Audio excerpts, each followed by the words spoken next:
My name is Kimberly, and this is my story. I grew up in a small town, went to the local high school, and that's where I met Jason. He was this tall, charming guy, always the center of attention. We were both just teenagers, but it felt like love at first sight. We started dating, and before we knew it, we were inseparable. We got married when we were just 20. Looking back, we were too young and naive, but at the time, it seemed like the perfect fairy tale. Jason was always the fun-loving, carefree type. He had big dreams and a bigger personality. I was more grounded, focused on building a stable future. We balanced each other out, or so I thought. Not long after we got married, I found out I was pregnant with our daughter, Lily. It was a surprise, but a welcome one. Jason was over the moon, and for a while, it felt like we were on top of the world. We were this young couple, excited about starting a family and building a life together. But as time went on, cracks started to show.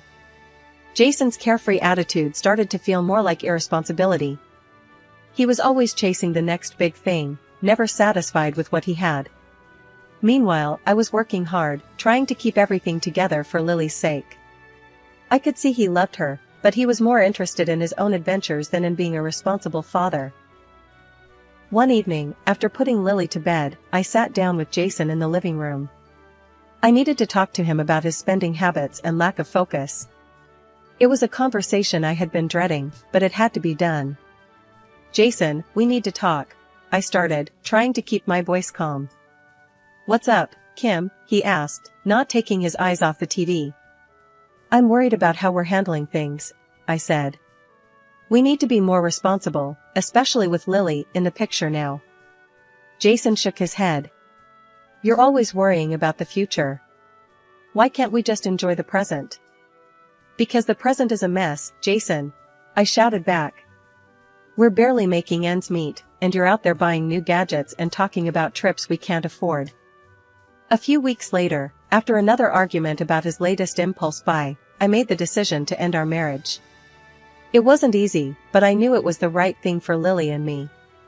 I wanted her to have a stable, predictable life, not one filled with uncertainty and broken promises. The next few weeks were tough.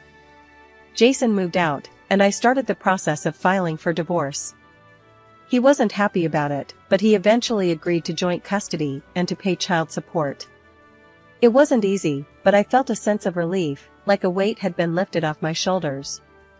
Raising Lily on my own was challenging, but it was also rewarding. She was my world, and I was determined to give her the best life possible. I found a job that allowed me to provide for us, and slowly, we settled into our new routine. Over time, Jason and I found a way to be civil with each other. He would visit Lily occasionally, and he always made sure to send the child support on time. For that, I was grateful. It wasn't the life I had imagined when we first got married, but it was a life that worked for us. Lily had just turned 18, and we were celebrating her acceptance into law school. It was a big deal for both of us. She'd worked so hard, and I was incredibly proud. I decided to have a special dinner to mark the occasion, and for the first time in a long while, I invited Jason, her father, to join us. When I called him, he sounded genuinely pleased to be invited. "Hey, Jason, it's Kimberly. I'm planning a dinner for Lily. She got into law school, and I thought it'd be nice if you came," I said, trying to keep it casual. "Kimberly, that's great news. I'll be there," he said, and we hung up. The night of the dinner, I was a bundle of nerves. I wanted everything to be perfect for Lily. I'd prepared her favorite dishes and set the table nicely. When Jason arrived, he looked surprisingly good, dressed in a crisp shirt and slacks, carrying a small gift. Lily came down the stairs, beaming when she saw her dad. "Dad, you made it."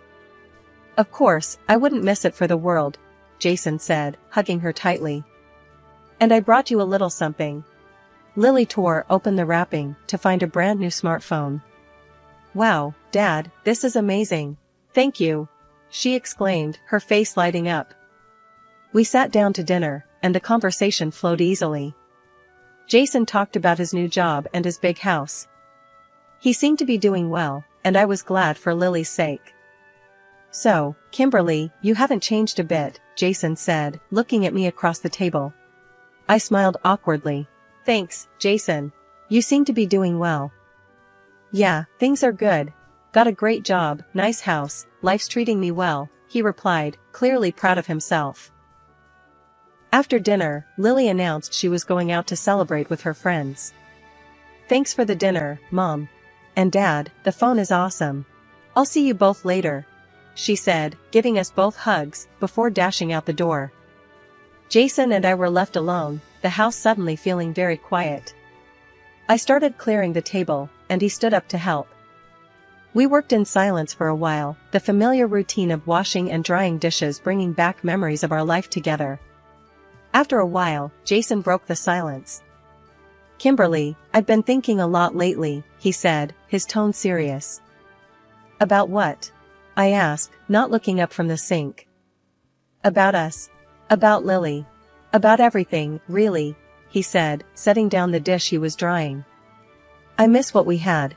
I miss you. I want to try again. I took a deep breath, feeling a mix of emotions.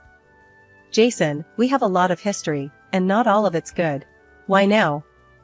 Because I've realized what I lost. I want to be a better man for you, for Lily, he said, his voice earnest. I hesitated, my mind racing with memories of our past and thoughts of what the future might hold.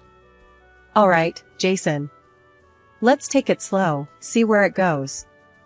A smile spread across his face. Thank you, Kimberly. You won't regret this.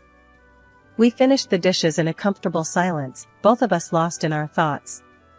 It felt strange, but also a little exciting, the possibility of starting over. As the night went on, we talked more, sharing stories and laughing about old times. Getting back with Jason was a big decision, but I decided to give it a try. We got married again, just a simple ceremony at the city hall. Only Lily and Jason's older sister, Margaret, were there. It was a small, quiet event, nothing fancy. I hoped this time things would be different. Moving into Jason's big house felt strange at first. It was so different from my small, cozy place. The house was huge, with lots of rooms and big windows. Jason seemed happy to have me there, and for a while, things felt good. I started decorating, trying to make the place feel like home. Lily came home for a visit a few days later. She was thrilled to see us together again. We sat in the living room, catching up on her life at college. So, how's law school treating you? Jason asked, looking proud. It's tough, but I love it. I'm learning so much, Lily replied, her eyes shining with excitement. I'm glad to hear that, kiddo. You're gonna be a great lawyer, Jason said, patting her shoulder. Thanks, Dad. It's good to see you both together again, Lily said, looking at us with a smile. After Lily left, Jason and I sat on the couch, talking about our plans. We talked about traveling, maybe taking a trip to the mountains. It felt good to plan things together again. But as time went on, I noticed Jason wasn't putting money into our joint account. I asked him about it one night while we were having dinner. Jason, I've noticed you haven't been putting money into our account. What's going on? I asked, trying to keep my tone calm. He looked up from his plate, looking a bit annoyed. I've had some money problems, Kimberly. I'm working on it. Money problems? You didn't mention anything about that before. What's going on? I pressed, feeling a bit uneasy. I didn't want to worry you. It's nothing big, just a few things I need to sort out, he said, looking away. As the months went by, I noticed Jason buying new gadgets and posting pictures of expensive cars on social media. It started to bother me, but I didn't want to make a big deal out of it. I hoped he would get his act together. One day, I was cleaning the house when I found a receipt for a luxury car rental in Jason's jacket pocket. I felt my heart sink. I decided to confront him about it that evening. Jason, can we talk? I said, holding up the receipt when he walked in. What's this? I asked, trying to keep my voice steady.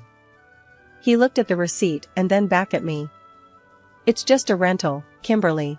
No big deal. No big deal? Jason, we're supposed to be saving money, not spending it on luxury cars. I said, feeling my frustration rising. I work hard, Kimberly. I deserve to enjoy my money, he replied, his tone defensive. I get that, but we need to be smart about this. We have bills to pay, I said, trying to keep calm. I'm handling it, okay? You don't need to worry about it, he said, brushing me off. As the days went on, I noticed more signs of Jason's spending. New gadgets, fancy clothes, and more car rentals. I tried talking to him about it, but he always brushed me off, saying he had it under control. For 2 years, I tried to talk to Jason about saving money and managing our budget better. He never listened. Every time I brought it up, he'd brush me off, saying he had everything under control. But he didn't. Our bank account was always running low, and he kept buying new gadgets and renting flashy cars. He posted videos of himself with these expensive toys on social media, making everyone think we were living the high life. Friends would comment on how lucky I was, but they had no idea how hard it was to keep everything together. Jason's spending was getting out of hand. I couldn't ignore it any longer. Our joint account was barely enough to cover bills, and he was flaunting new gadgets and expensive clothes. I decided to confront him seriously this time. Jason, we need to talk, I said, walking into the living room where he was lounging with his tablet. Can't it wait, Kimberly? I'm in the middle of something, he replied, not looking up. No, it can't wait. This is important, I said, my voice firm. I found another receipt for a luxury car rental. We can't keep doing this, Jason. We're running out of money. We're barely getting by, and you're spending like we're millionaires. I work hard, Kimberly. I deserve to treat myself, he said, looking annoyed. Treating yourself is one thing, but this is out of control. We're drowning here, I replied, feeling my frustration rise. Stop exaggerating. We're fine. I've got it covered, he said, dismissing my concerns. No, Jason, you don't. You're acting like a spoiled kid, not a responsible adult, I snapped, my patience wearing thin. He got up, glaring at me. I don't need a lecture from you, Kimberly. I know what I'm doing. He stormed out of the room, leaving me standing there, shaking with anger. I couldn't keep doing this. Something had to change. I kept hoping Jason would change, that he'd finally see reason and start acting more responsibly. But it only got worse. Each month, I'd find more receipts for gadgets and rentals. I felt like I was drowning, trying to make ends meet while he spent money like it was going out of style. It was like he hadn't changed at all since our first breakup. The man I hoped had grown up was still the same carefree guy who didn't think about tomorrow. One day, I got a call from my brother. Our mother had died. She lived in the same city where Lily was studying. The news hit me hard. I told Jason, and we decided to take the train to say goodbye. It was a long, silent journey. I was lost in my thoughts, trying to process the loss. When we arrived, Lily was there to meet us. Her face was pale, her eyes red from crying. We hugged tightly, finding some comfort in being together. The farewell was modest, just close family. My brother and I did what needed to be done without any fuss or luxury. It was what Mom would have wanted. During the service, I looked around and realized Jason wasn't there. I felt a pang of worry and turned to Lily. Have you seen your father? I asked, trying to keep my voice steady. She shook her head, looking just as confused. No, Mom. I haven't seen him since we got here. I felt a knot in my stomach, a mix of worry and frustration. This was typical of Jason, disappearing when I needed him most. But I pushed those feelings aside, focusing on saying goodbye to my mother. Jason came up to me only after the ceremony was over. I was very tired, so I didn't ask him where he had been all this time. After the funeral, we gathered at my mother's house for the will reading. It was just me, my brother Tom, Lily, Jason, and a few close relatives. The lawyer, Mr. Harris, a longtime family friend, opened the envelope and pulled out a few sheets of paper. To my daughter, Kimberly, I leave the house and all its contents, Mr. Harris read aloud. To my son, Tom, I leave my savings and any remaining assets. I felt a lump in my throat. The house was a big responsibility, but I was grateful. It was full of memories, a place where I could still feel my mother's presence. I looked over at Tom, who was nodding, seemingly okay with the arrangement. Suddenly, Jason, who had been silent until now, stood up. We need to sell the house. It's too much for Kimberly to handle on her own, he said, his tone more demanding than concerned. I stared at him, shocked. Jason, what are you talking about? We just heard the will. The house is mine. Exactly. It's your house, so we should sell it and split the money, Jason insisted, his face flushed with frustration. No way, Dad, Lily interjected, her voice firm. I lived here with Grandma while I was in college. I plan to keep living here. Jason waved her off. Lily, this is between the adults. Kimberly, we need to be practical about this. Practical? You're talking about selling my mother's house like it's just another asset, I said, feeling my anger rising. It is an asset, Kimberly. And as your husband, I have a say in what happens with it. Jason shot back, crossing his arms. Lily stood up, glaring at her father. Dad, I'm studying law, remember? Inherited property isn't shared between spouses. You don't get a say in this. Jason's face turned red with anger. Don't talk to me like that, young lady.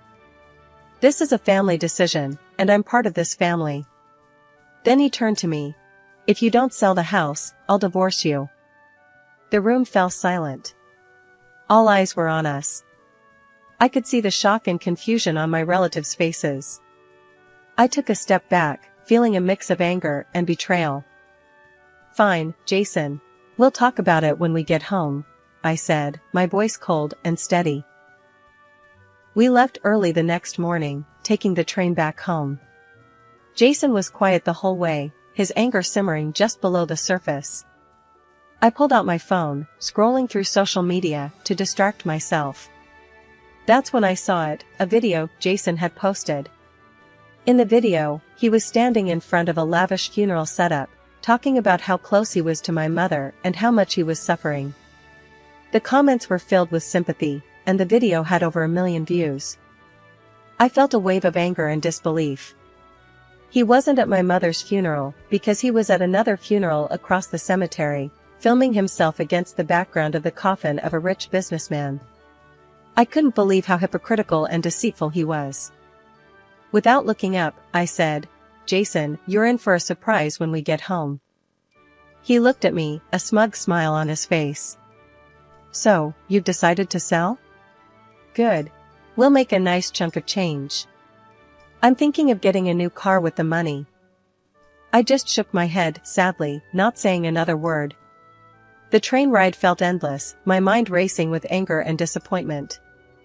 When we got back to Jason's house, there was a surprise waiting for him, his older sister, Margaret, sitting at the dining table. I had called her in advance and asked her to come over for this conversation. The moment Jason saw her, he froze, his confident demeanor vanished. Margaret, what are you doing here? Jason asked, his voice trembling a bit. Margaret looked at him sternly. I'm here because Kimberly called me. We need to have a serious talk, Jason. Sit down. Jason hesitated, then slowly walked over and sat down across from her, looking nervous. I could see the fear in his eyes. I took a deep breath, ready to lay everything out on the table. Margaret, I need to tell you what's been going on, I began, my voice steady. Jason has been spending excessively on gadgets and car rentals. He's been demanding that I sell my mother's house and even threatened me with divorce if I didn't agree. Margaret's eyes narrowed as she turned to Jason. Is this true, Jason? Jason looked down, not meeting her gaze. It's not as bad as she's making it sound, Margaret. Not as bad? I snapped. You've been wasting money left and right and trying to bully me into selling my mother's house. That's pretty bad, Jason. Margaret shook her head, disappointment etched on her face. Jason, you haven't grown up at all. You're still acting like a child. You've never achieved anything on your own. Jason looked up, a mix of anger and shame on his face. That's not fair, Margaret.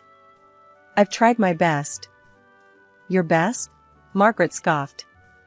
The house you're living in isn't even yours. It's mine. I let you live here because I felt sorry for you. And now I find out you've been wasting money and bullying Kimberly? Jason's face turned pale.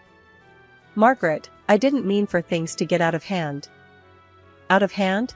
Margaret repeated, her voice cold. You've been living off my generosity and trying to push Kimberly around. And do you know what else? I've been paying Lily's child support, not you. You couldn't even be bothered to take care of your own daughter. You should be grateful to God for having a wife like Kimberly. You don't deserve her.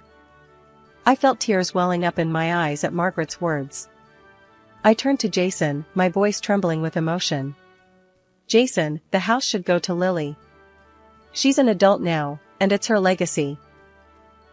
Jason suddenly jumped up, his face red with anger. I don't give a damn about Lily. I want half the money from the sale of that house, or else I want a divorce. The room fell silent. I couldn't believe what I was hearing. I took a deep breath, trying to keep my composure. You don't care about your own daughter? Fine, Jason. I reached into my bag and pulled out the divorce papers I had prepared earlier. I handed them to him, my hands shaking. Here are the divorce papers.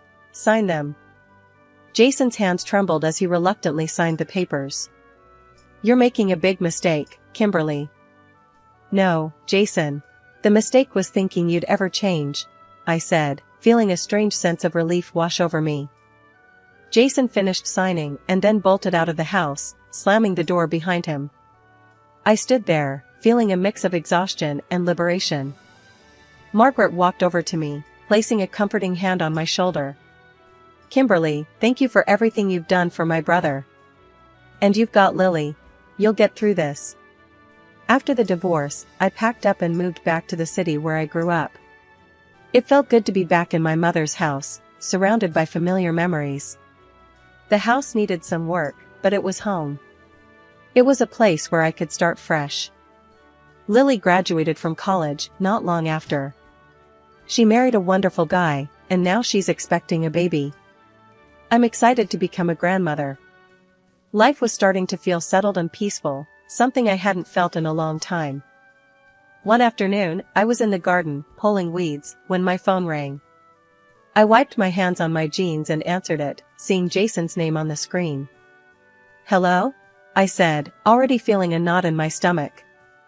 Kimberly, it's Jason. I need to talk to you, he said, his voice sounding desperate. What do you want, Jason? I asked, trying to keep my voice steady. I'm in big trouble, Kimberly. I've got debts piling up, and I need your help, he blurted out. No, Jason. I'm not giving you any money, I said firmly. But Kimberly, I need you. We could try again, you know, make things right this time, he said, his voice almost begging. I couldn't believe what I was hearing. You want to get married again? Are you out of your mind? Come on, Kimberly. We had good times too. We can start over, he said, trying to sound convincing. Jason, we're done. I've moved on, and you need to do the same. I'm not marrying you again, and I'm definitely not giving you money, I said, feeling my anger rise. He sighed heavily on the other end of the line. I thought you'd understand. I thought you'd want to help me. I've helped you enough, Jason. It's time you stand on your own 2 feet, I replied, my voice cold. Fine, Kimberly. I see how it is, he said, his voice turning bitter. Goodbye, Jason, I said, and hung up the phone. I stood there for a moment, feeling a strange mix of relief and sadness. I had finally closed that chapter of my life for good. Jason's problems were no longer my problems, and I felt a weight lift off my shoulders. I went back to my gardening, feeling more at peace than I had in years. I was ready to focus on my future, on my daughter, and on the new grandchild that was on the way. I was done looking back. It was time to embrace the life ahead of me, with all its possibilities.